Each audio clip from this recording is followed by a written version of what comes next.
कहानी शुरू होती है सारा और उसके पिता डॉन से। वे अपनी बेटी मैरी को हॉस्पिटल ले जा रहे हैं क्योंकि उसे सांस लेने में दिक्कत हो रही है। सारा घबराई हुई है और जैसे ही मैरी की सांस रुक जाती है वो अपने पापा को चिल्लाकर कहती है, ड्राइव फास्टर पापा। हॉस्पिटल पहुंचने पर डॉन सारा से कहता है, अंदर जाकर चुप रहना। पैरामेडिक तुरंत मैरी को ऑक्सीजन देते हैं, पर अफसोस उसकी हार्ट लाइन सीधी हो जाती है, यानी मैरी अब इस दुनिया में नहीं रही। कहानी अब 20 साल पीछे जाती है। एक खुशहाल दिखने वाला परिवार डिनर कर रहा है। सारा, उसकी बहन एमी और उसके माता पिता। लेकिन माहौल बदल जाता है जब सारा का पिता डॉन उसे पार्टी में जाने से मना कर देता है। उसकी सख्त और दबंग प्रवृत्ति पूरे परिवार पर हावी रहती है। उस रात सारा अपने बॉयफ्रेंड क्रिस के साथ घर से चुपके से घूमने निकल जाती है। दोनों पार्टी में बहुत मस्ती करते हैं, डांस करते हैं और क्रिस सारा के लिए एक प्यारा सा गाना भी गाता है जो उसने सिर्फ उसके लिए लिखा था। सुबह जब सारा घर लौटती है, डॉन गुस्से में उसका इंतजार कर रहा होता है। दोनों में झगड़ा होता है और सारा कहती है कि जैसे ही वह 18 साल की हो जाएगी तो वह हमेशा घर छोड़कर चली जाएगी। कुछ दिन बाद सारा अपनी माँ और बहन से अपने सपनों के बारे में बात करती है। वो पूरे देश में घूमना चाहती है और खूब अपनी ज़िंदगी को एंजॉय करना चाहती है। लेकिन डॉन उनकी बातें सुन लेता है और गुस्से में बेसमेंट की ओर जाता है। वो वहाँ एक सीक्रेट रूम खोलता है जो बुक शेल्फ के पीछे छुपा हुआ था। 3 महीने बाद सारा ग्रेजुएट होती है। डॉन बहाने से उसे बेसमेंट में बुलाता है और कहता है कि थोड़ा बॉक्स उठाने में उसकी मदद करे। लेकिन जैसे ही सारा अंदर जाती है वो उसे उस सीक्रेट रूम में बंद कर देता है। डॉन कहता है, ये बम शेल्टर है, पुराने मालिक ने बनाया था।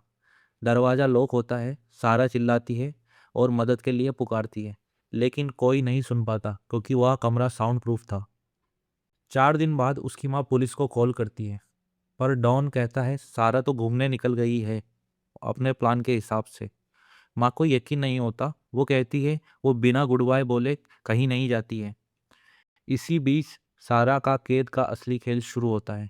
डॉन उसे सब कुछ कमाने पर मजबूर करता है, यहाँ तक कि हवा भी, और धीरे धीरे उसका शोषण करने लगता है।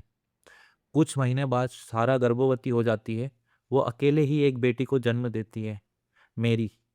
4 साल बाद वो फिर से प्रेग्नेंट होती है और अब उसके पास एक बेटा भी है, माइकल।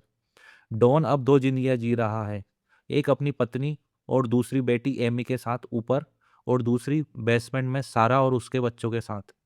सारा अपने बच्चों को हर रात राजकुमारों और परियों की कहानी सुनाती है ताकि वो इस कैद से कुछ पल के लिए बाहर निकल सके।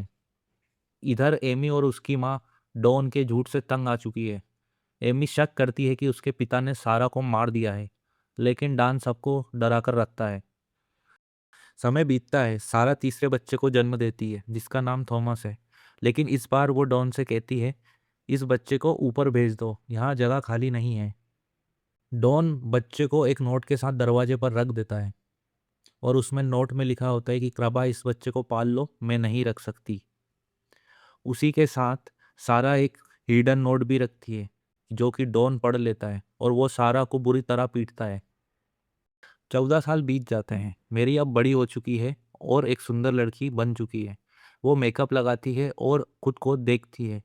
अब डॉन की गंदी नज़र उसकी बेटी मेरी पर पड़ती है, लेकिन सारा उसे विनती करती है उसकी बेटी को अकेला छोड़ने के लिए। डॉन गुस्से में बेसमेंट की बिजली और हवा बंद कर देता है।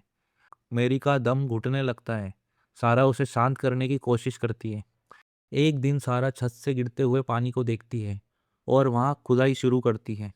वो चम्मच से मिट्टी खोदती है और ऊपर की दुनिया तक पहुंच जाती है। वो एक लाइट सिग्नल भेजती है जिसे एक पड़ोसी देख लेता है, लेकिन डॉन को खबर लग जाती है और वो सारा को बुरी तरह मारता है। इस मारपीट में सारा गर्भपात कर देती है।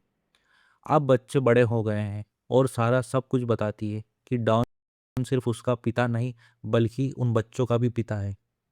मेरी को सच सुनकर अस्थमा अटैक आ जाता है। सारा उन्हें कहती है, तुम सब निर्दोष हो, गलती सिर्फ डॉन की है।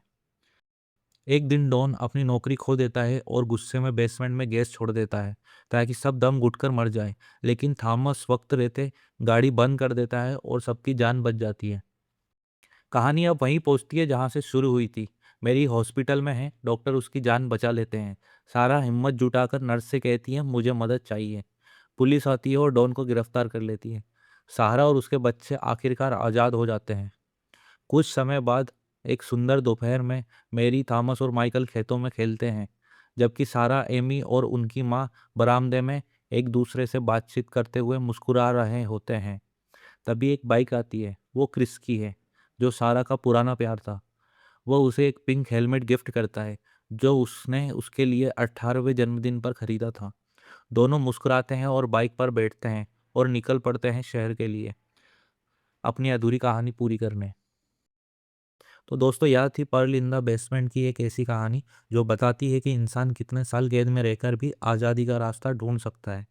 अगर आपको यह कहानी पसंद आई हो तो लाइक करें, सब्सक्राइब करें चैनल को।